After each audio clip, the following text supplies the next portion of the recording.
Eu queria começar a minha fala de onde o Júlio parou, né? Que é justamente essa preservação da estrutura sindical no que se refere aos seus dois principais aspectos, né?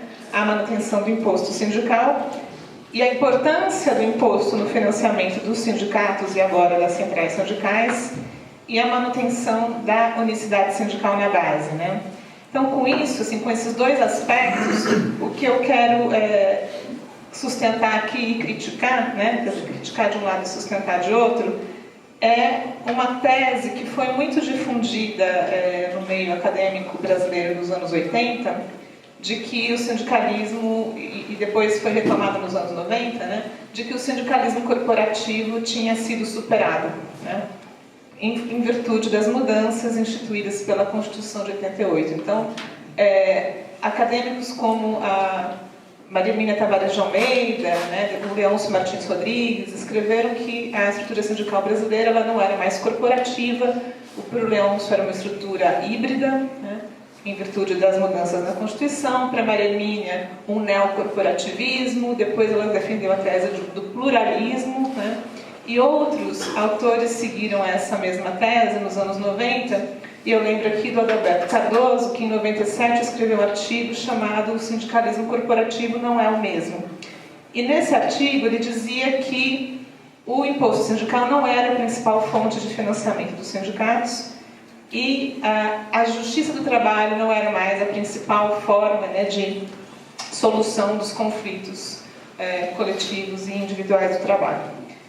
Então, contra essa tese, né, eu quero dizer o seguinte, que a estrutura sindical, como indicou aqui o Júlio, né, não somente está viva e segue limitando as possibilidades de ação e de organização dos trabalhadores, como ela se ampliou, e se ampliou em virtude justamente da lei de reconhecimento das centrais, né, com a extensão do imposto sindical às centrais sindicais, e mais com os critérios de representatividade que a lei estabelece, né, o que a gente tem é o estímulo à competição entre as centrais sindicais e um aprofundamento da fragmentação dos sindicatos de base. Tá?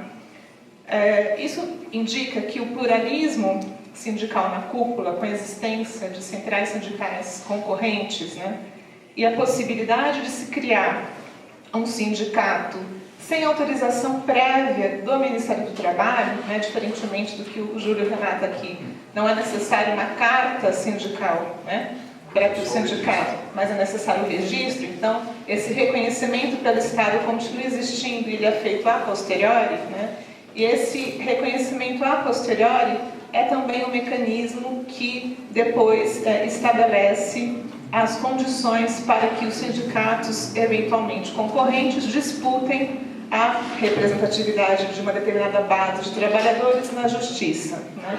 Então, o registro ele continua existindo, sendo feito no Ministério, e é o Estado, através da justiça, que dirime disputas, né, entre sindicatos que reivindicam a representação da mesma categoria. Tá? Então, essa questão não deve nos iludir, né? O pluralismo na cúpula e essa inexistência de uma autorização prévia. Tá? Como a unicidade sindical continua em vigor, a disputa pela representação entre duas organizações concorrentes ela é resolvida pelo Estado através da Justiça. Eu vou dar aqui alguns dados para sustentar o meu argumento, portanto, para fazer crítica a essa tese que eu disse que é uma tese bastante importante, que se disseminou, né, no meio universitário brasileiro nos anos 80 e nos anos 90. E vou trazer também alguns dados de uma pesquisa que eu fiz com algumas colegas, com a Paula Marcelino, que está aqui, com a Patrícia Trópia, em congressos sindicais, das centrais sindicais, que trazem também alguns indicadores do apoio dos trabalhadores à estrutura sindical. Porque se essa estrutura sindical continua existindo, né, isso não significa que é apenas um ato ou uma imposição do Estado. Né? Há elementos de sustentação, quer dizer, há um apoio ativo dos dirigentes sindicais a essa estrutura. E, por fim, eu queria discutir alguns problemas que essa estrutura coloca para a organização e ação sindical. Então, começando pelos dados, aqui dados relativos à arrecadação do imposto e ao número de sindicatos existentes no Brasil. Né? A lei que reconhece as centrais sindicais, né, a Lei 11.648 de 2008, ela estabelece alguns critérios de representatividade, como a filiação, inicialmente era de 5%, né, do total de trabalhadores filiados, agora ela é de 7%, e também a comprovação mínima de 100 sindicatos, né, filiados, para que uma central sindical seja considerada representativa pelo Ministério do Trabalho. Se a gente entra no site do Ministério do Trabalho, é possível observar que há 14 centrais sindicais no Brasil, né? Das quais 5 obedecem a esses critérios de representatividade, que são a CUT, a Força Sindical, a UGT, né? A Nova Central e a CTB. Né? A CGTB, que em 2008 e 2009 atendia a esses critérios, quando passa para 7%, ela perde a representatividade. Mas a gente tem 5 centrais, né, no total de 14 organizações, que se apresentam como central ou como organizações nacionais, que existem no cenário sindical brasileiro e que disputam a afiliação dos sindicatos e a representação dos trabalhadores filiados a esses sindicatos. Tá? Com a lei de reconhecimento, essas 5 centrais, elas recebem os 10% do imposto sindical. Esse montante não é desprezível. Né? Eu tenho alguns dados aqui que são dados de imprensa, mas dá para a gente ter uma ideia dos valores. Tá? O valor destinado às centrais em 2008 era de 65,7 milhões de reais. Tá? Em 2014, esse valor passou para 180 milhões de reais, tá? Num total de arrecadação do imposto sindical de 3,5 bilhões. Então, não dá para considerar esse valor um valor de pequena monta e não dá para achar que esse valor não pesa, né, no orçamento das centrais sindicais e que poderia ser facilmente descartado ou dispensado. Outros dados, né, ainda para falar dessa importância da manutenção da estrutura sindical. Dizem respeito à fragmentação dos sindicatos. Tá? Em 87, portanto, um ano antes da Constituição, havia no Brasil 5.536 sindicatos. Né?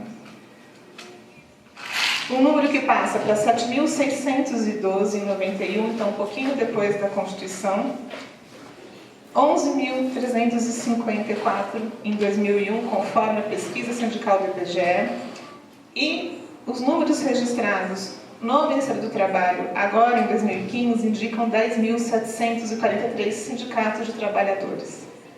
Esse número cresceu, né? Quer dizer, se a gente observa de 2011 para cá, tem uma pequena queda, mas isso também a gente pode entender como causado por problemas no registro, porque os sindicatos têm que preencher uma série de requisitos para poder estabelecer esse registro junto ao Ministério, e os sindicatos reclamam que o Ministério é lento no processamento dessas informações e que, portanto, o número de sindicatos é maior do que aquele que está inscrito oficialmente no Ministério. Então, esse dado já indica para a gente que a unicidade sindical ela causa uma falsa, né, ideia de unidade, porque não dá para falar em unidade com 10.000 sindicatos de trabalhadores existentes. Né? Um outro elemento diz respeito à concorrência entre os sindicatos. Como para as centrais serem representativas, elas têm que filiar sindicatos, o que a gente vê a partir de 2008 é uma competição, uma concorrência entre as centrais para poder filiar os sindicatos de base e atingir esses critérios de representatividade. Cerca de 26% dos sindicatos registrados no Ministério agora em 2015 não eram filiados a nenhuma central. Em 2001, esse número era de 62%.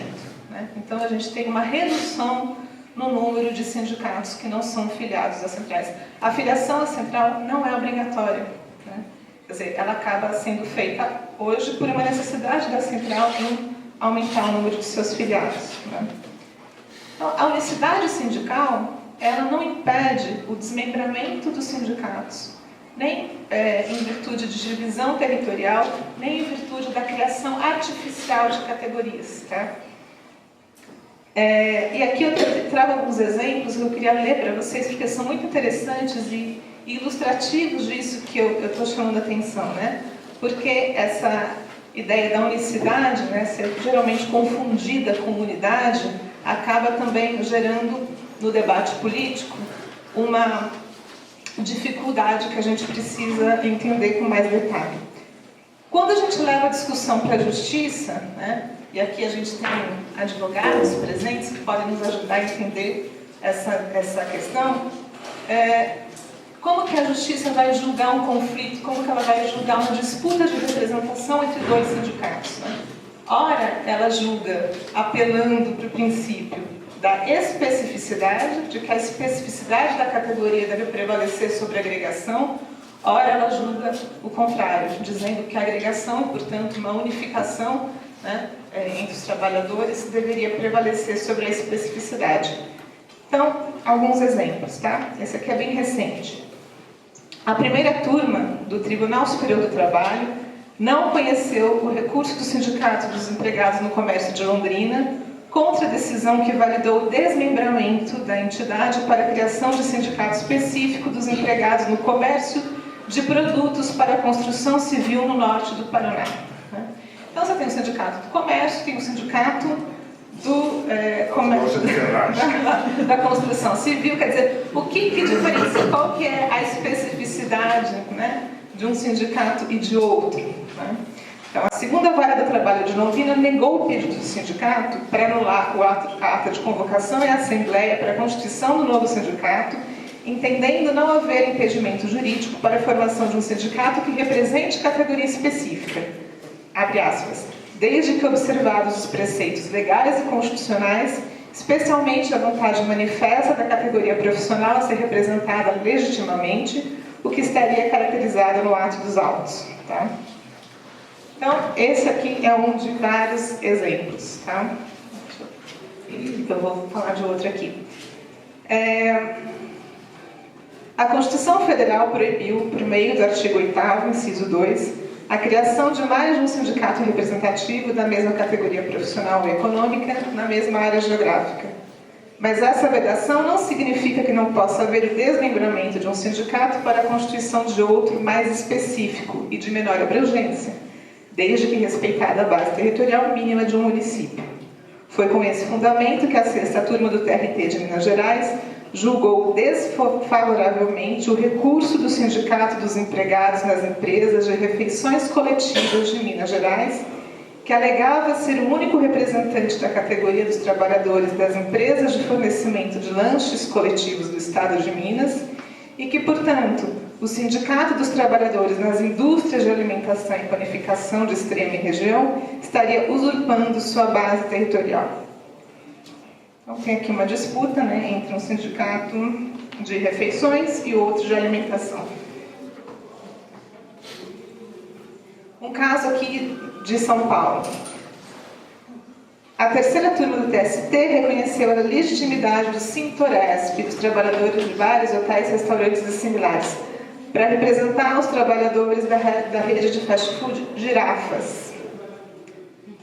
O reconhecimento foi proferido no julgamento. Bom, o relator, ministro Maurício Godinho Delgado, afirmou que a diretriz da especialização, utilizada pelo TRT para reconhecer a representatividade do Sindifest, que é o sindicato do fast food, que se constituiu para disputar a representação com o Sintoresp, né, é incompatível para a investigação da estrutura sindical mais legítima e representativa. De acordo com o ministro, no conflito intersindical entre as entidades obreiras, deve ser considerado, abre aspas, representativo, na forma da Constituição da República, o sindicato obreiro mais amplo, com maior número de segmentos laborativos representados, além de mais antigo, ou seja, o Sintoresp e não o Sindifest. Mas essa decisão, ela foi em 2015, revista, né? Então, aqui que a gente precisa entender as instâncias da justiça por um argumento contrário, de que deveria prevalecer não o critério de antiguidade, de abrangência, mas sim de especificidade, né? Então, aqui, representação sindical Sintoresp versus Sindifest. O critério definidor é uma decisão de 2015. O critério definidor do enquadramento sindical é o da especificidade, previsto no artigo 570 da CLT, de modo que o critério da agregação tem caráter subsidiário, aplicando-se apenas quando não for possível aos exercentes de quaisquer atividades ou profissões se sindicalizarem eficientemente com base na especificidade. Então, com esse argumento, né, se reconheceu a legitimidade do Sindifest. Bom, por aí vai, né? Tem vários casos, eu não vou ficar falando aqui deles todos. Um outro interessante, também diz respeito à disputa entre o Sintetel, o Sindicato dos Trabalhadores Telefônicos do Estado de São Paulo, e o Sintratel, que se constituiu para representar os trabalhadores de telemarketing, né? Dizendo que telemarketing é diferente de telefônicos. Então, esses exemplos todos indicam que há formas, né, de desmembrar artificialmente e de pulverizar, de fragmentar a estrutura de representação dos trabalhadores, recorrendo ao princípio da unicidade. Bom, alguns indicadores do apoio à estrutura sindical oficial por parte dos integrantes das centrais sindicais. No segundo congresso da CTB, ocorrido em 2009, 84% dos delegados se disseram a favor da unicidade, 89% favoráveis às contribuições sindicais compulsórias.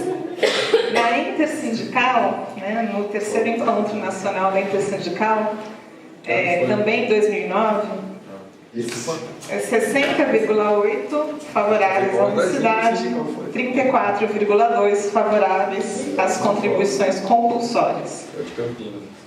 No primeiro Congresso Nacional da Conlutas, em 2008, né, 44,3% favoráveis à unicidade, 46,1% contrários à unicidade. 19,3% favoráveis às contribuições compulsórias.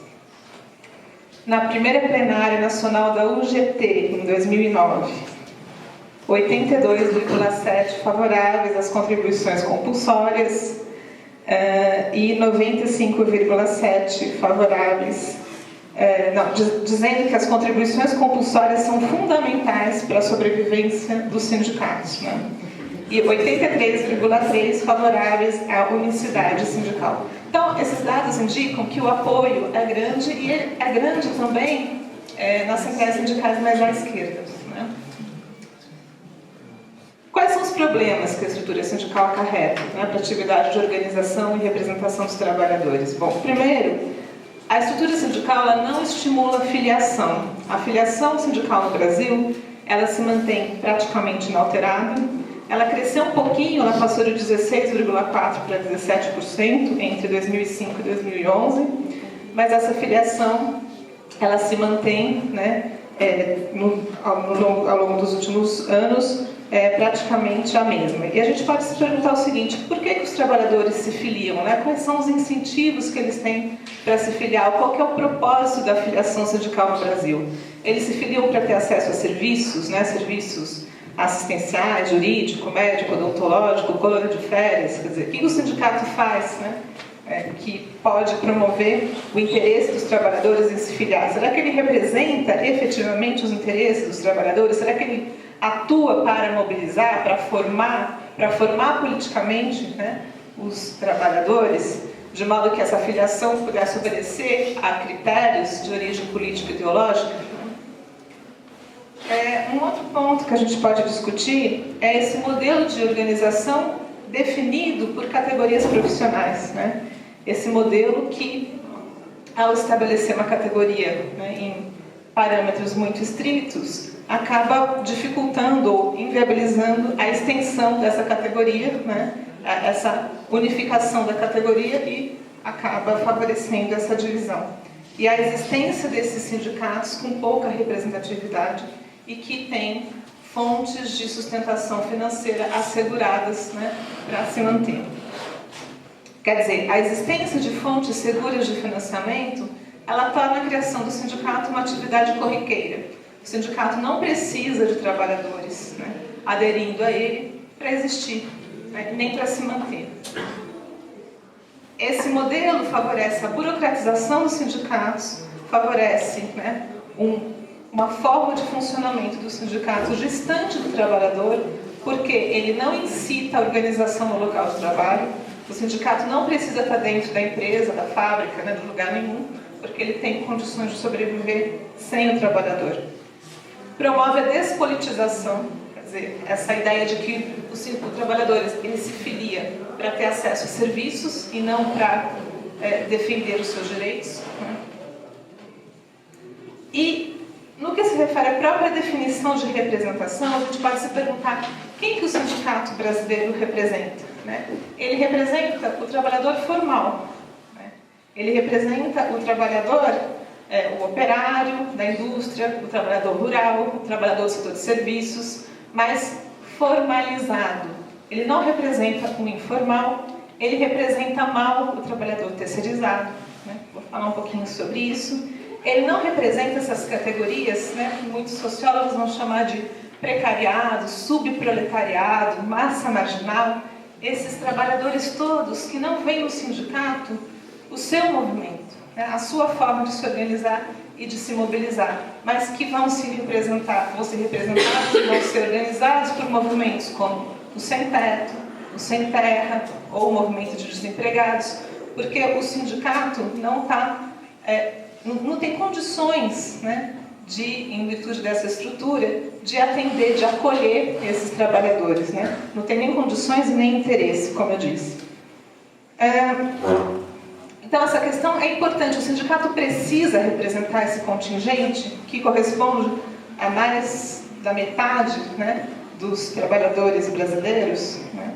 Mas ele quer representar os trabalhadores precários, ele quer representar os desempregados, né? Como levar em conta essas diferentes categorias de trabalhadores? E aí, para terminar de fato, eu queria falar dos trabalhadores terceirizados. Por quê? Porque eles são representados por sindicatos diferentes dos trabalhadores, né, da categoria preponderante da empresa para a qual prestam serviços, né? Então, mesmo que ambos os sindicatos, o que já é uma hipótese, né, um pouco implausível, mas mesmo que ambos os sindicatos possam ser atuantes, né, mesmo que os dois possam tentar promover acordos coletivos mais ou menos equilibrados, equitativos, o que acontece na prática é que os acordos coletivos dos terceirizados são bastante inferiores, né, se comparados com os contratos coletivos, com os acordos coletivos dos trabalhadores da empresa principal, né? Por isso que eu digo que os sindicatos dos terceirizados representam mal os terceirizados. E aqui a gente também precisaria se perguntar o seguinte, né? Quais são os interesses desses sindicatos, não só em se manter, né, mas para poder se manter, em defender a terceirização. Essa discussão sobre a terceirização agora, né, na medida em que a terceirização está sendo votada no Congresso Nacional, ela indica, né, que há uma resistência à terceirização, mas também há um apoio por parte dos próprios sindicatos, né, que só existem porque representam trabalhadores terceirizados, quer dizer, representam nessas condições, né, nessas condições bastante precárias, na medida em que assinam convenções coletivas desfavoráveis aos trabalhadores, rebaixadas se comparadas, né, aos demais trabalhadores. Então, esses sindicatos, ao invés de se preocupar em manter a unidade ou em constituir a unidade com os trabalhadores das empresas principais, eles estão preocupados em manter a sua sobrevivência enquanto sindicatos separados. E aqui eu queria ler a fala do presidente do Sindepres, que é o principal sindicato dos trabalhadores terceirizados de São Paulo, né? Comentando o projeto de lei 4.330, ele diz o seguinte: o que mais preocupa a gente é o artigo 8º, pois ele indica que o trabalhador terceirizado deve ser representado pela empresa tomadora, Isso causará diversos problemas ao nosso sindicato, pois o trabalhador terceirizado que trabalhar em uma empresa de TI, por exemplo, será representado pelo sindicato do mesmo. Bom, isso poderia ser, né, um motivo de comemoração e não um motivo de lamentação, né, de crítica. Mas o que ele está dizendo é o seguinte, a questão da terceirização, da atividade fim, não está nem sendo discutida. Ele está preocupado com a preservação do sindicato dele, né? E não se o trabalhador será melhor representado pelo sindicato da empresa tomadora ou não. Então, esse tipo de situação, ele é favorecido por essa estrutura sindical que continua vigorando no Brasil. É isso, eu termino por aqui.